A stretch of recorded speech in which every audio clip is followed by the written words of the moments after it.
ایک دفعہ کا ذکر ہے کہ ایک بہت ہی غریب بیوہ عورت اپنے چھوٹے سے بیٹے کے ساتھ ایک کچے مکان میں رہتی تھی۔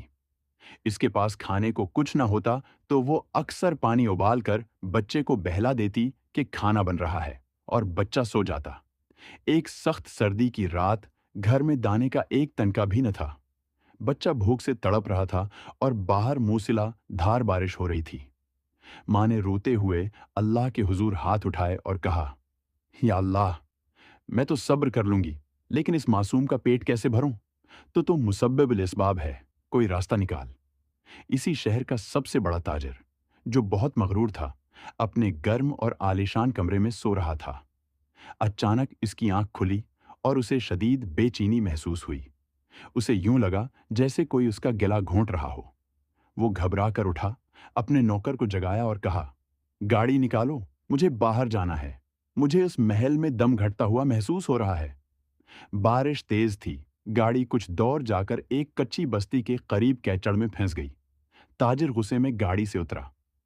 اسی دوران اسے ایک جھون پڑی سے کسی بچے کے رونے اور ایک عورت کے سسکنے کی آواز آئی۔ مغرور تاجر تجسس کے مارے اس ٹوٹے ہوئے دروازے کے قریب گیا اور اندر کا منظر دیکھ کر سن ہو گیا۔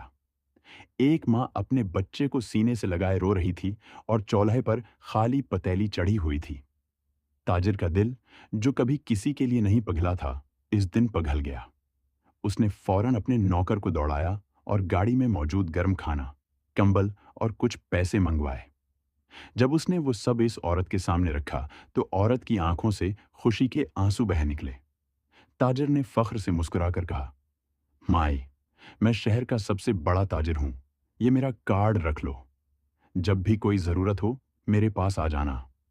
اس غریب بیوہ نے مسکرا کر وہ کارڈ واپس کر دیا اور بڑی معصومیت سے بولے، بیٹا، میں یہ کارڈ رکھ کر اس سچے رب کی توہین نہیں کروں گی جس نے آدھی رات کو موسلا دھار بارش میں تمہیں اپنے نرم بستر سے اٹھا کر میرے دروازے پر کھانا پہنچانے کے لیے مجبور کر دیا۔ جب میرا مانگنے والا رب اتنا رحیم ہے تو میں کسی انسان کا سہارا کیوں لوں؟ تاجر کے پاؤں تلے سے زمین نکل گئی۔ اسے سمجھ آ گیا کہ اس کی بے چینی دراصل اللہ کا وہ حکم تھا جو اس غریب ماں کی دعا کے جواب میں جاری ہوا تھا۔ وہ تاجر جو خود کو بہت بڑا سمجھتا تھا، اس رات ایک بیوہ کے ایمان کے سامنے گھٹنوں کے بل جھک گیا اور روتے